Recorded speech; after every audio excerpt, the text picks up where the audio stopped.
I want to introduce you to a word called doomscrolling. This was actually a word that was added to the Oxford Dictionary in 2022. The practice of obsessively checking online news for updates, especially on social media feeds, with the expectation that news will be bad, such that the feeling of dread from this negative expectation fuels a compulsion to continue looking for updates in a self-perpetuating cycle. I found myself diving into many dark rabbit holes over the past few weeks, and the deeper I dove, the better I felt about being informed, and the worse I felt about the world I was living in. It was like I was sharpening a sword that I was later stabbing myself with. According to a survey conducted by NPR, Robert Wood Johnson Foundation, and the Harvard School of Public Health, 40% of respondents who reported feeling stressed cited that consuming the news was a contributing factor. News is like Las Vegas. It never sleeps. And in an era where history is constantly unfolding, it really feels like every single thing is important. Every explosion, police attack, racist act, violent outbreak, and cell phone release feels like life or death information. And in some cases, it is.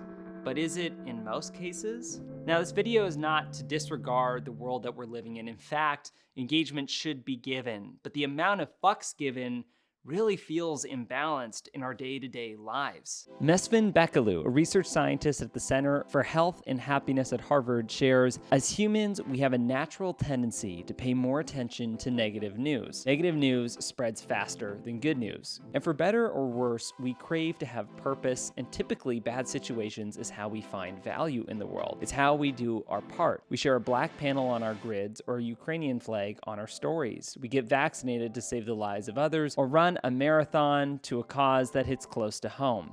Defeating a problem is how we've always united. It's also how we've become very divided. If you're like me, you've participated in your daily doomsday scrolling, where you scroll to the bottom of social media, stressing to find something to stress over. It's like a horror film where the main character feels compelled to go into a dark and scary basement when you and they both know some bad shit is about to happen in there. But shouldn't we be informed? Shouldn't we know what's in the scary dark corners of a basement?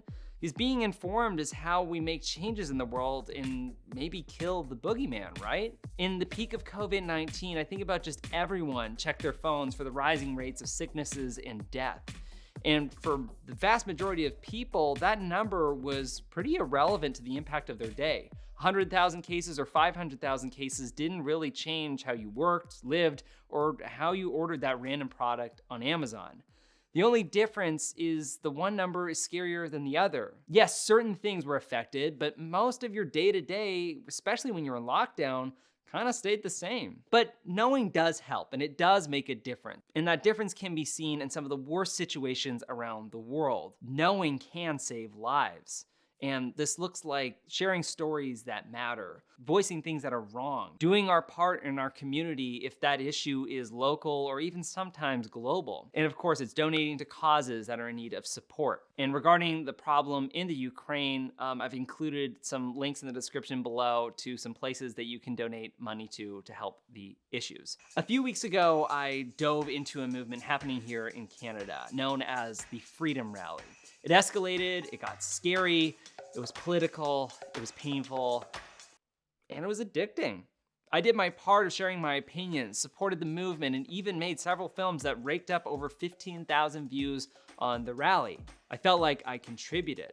I did my part, or at least so I thought. Even by contributing to what I thought was right, there was sort of an imbalance of stress that weighed the impact of my efforts. I was watching videos every hour on the hour, reading posts, blogs, and articles, becoming a keyboard warrior, continuing to feel like I was doing my part. But the reality was a good chunk of my energy was basically going into a void. Watching videos of political arguments, police brutality, and getting scared did nothing to anyone and did everything to me. I found the tone of my day was getting darker, and I was anxious and defensive and afraid. Things that typically made me feel good had sort of like an untrustworthy filter over them. The idea of being up to date was slowly ruining my life. So is being informed good or bad? I think it's both. We need to protect our mental health in order to be contributors to society. If our souls are damaged in the pursuit of being citizens, then we actually become worse citizens as the result. We need to read news and understand what's happening in the world, but also set a limit and play within it. And I've made some rules that I try to live by when it comes to these sort of things, and maybe you can gain some stuff out of it. 1, understand how much you can actually contribute to the cause. Do your part and then move on. Dwelling and fearing and thinking are only going to cause more anxiety and make the world worse for everyone. Number 2, contribute to what matters most to you. News can always seem to prioritize itself into your day-to-day life. You'll scroll your phone at dinner or in some special situation, but remember that will only rob you of the tangible things that are right in front of you. Number 3, I remember hearing this somewhere that some of the brightest people in the world read yesterday's news. It allows them to prioritize what actually is important. And if something is really important, then someone will always tell them. That is a guarantee. Number 4, we all know this person. Knowing the news just to share it with others can be a sign of your ego getting the better of you. You can't wait to tell someone something they didn't know yet, and in exchange, this might make you feel a little bit better for a second, and this might make the other person feel worse for the rest of their day. Divide what news is fueling your ego and what is actually improving the world. Number 5, take a break. If you feel anxious, scared, or that doomsday is lurking, walk away. There will always be some sort of breaking news waiting for you when you get back. I promise. The publication Mental Floss does a great job dividing how to take care of your mental health in situations like these, and I provided a link to it in the description below for you to read. Okay, I want to share a brief story as an example of what consuming news can do to you. I just won an award for one of my short documentaries that I premiered at a film festival. The next day, as sort of a celebration, my dad and I went out for breakfast and sat together to talk about the film festival. And this was actually a really fun moment because my dad and I don't get a lot of experiences like this. I don't win an award every single day or get to take him to the big city, Toronto, that we live near. And this was a very special moment for the two of us. And behind him in the diner was a television screen that you know when you go to a restaurant and they have TVs everywhere and all you want to do is focus on the person that's in front of you, but all you can focus on is like the TV behind them? Well, I was doing that. My eyeballs were glaring more at the television screen behind my dad than actually focusing on my dad.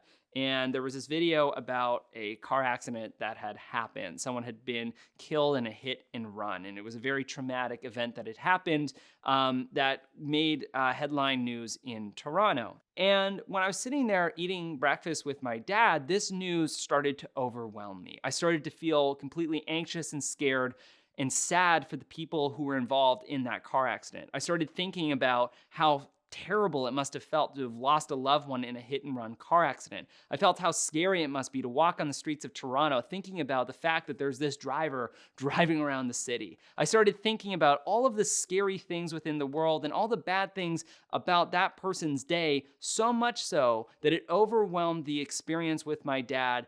I lost all sort of grasp of my current reality and started focusing on one that I was making up in my head based off of the headlines that I was watching scrolling behind my dad's head. And the example I want to share with this is the fact that that event was very important, but it held greater importance to other people and not myself.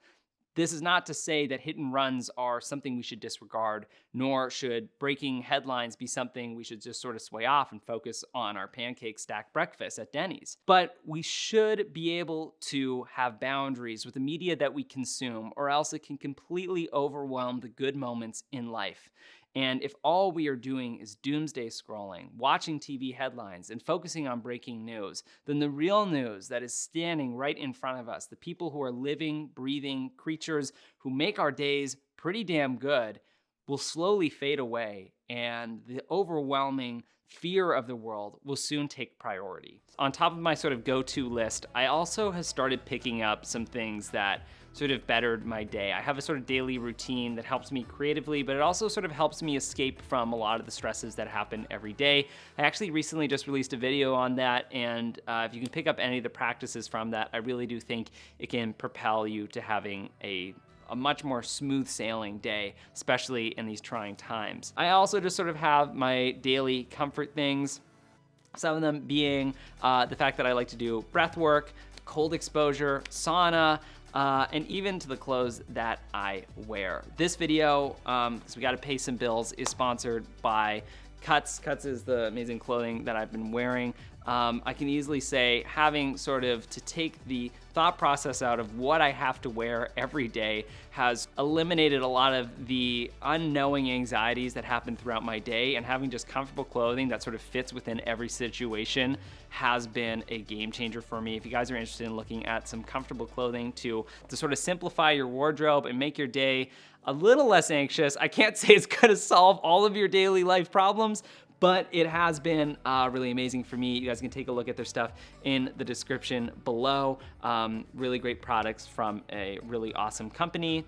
And that's it, folks. Thank you so much for listening, and I really do appreciate your support on this channel. If you want to continue supporting it, please hit some buttons in the description below. It really does help a lot. Share this with some of your friends who you maybe feel like are struggling within these trying times. And overall, just remember that certain things might feel incredibly important in the moment. It might be the latest cell phone release, a new laptop, piece of camera gear, or whatever the news is sharing.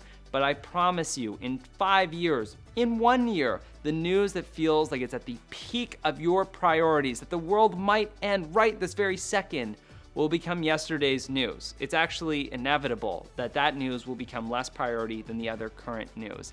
And if you feel like you're losing sleep, air, mental capacity, or breath on something that feels so important right now, please take a breather, take a break, and engage with it when you can.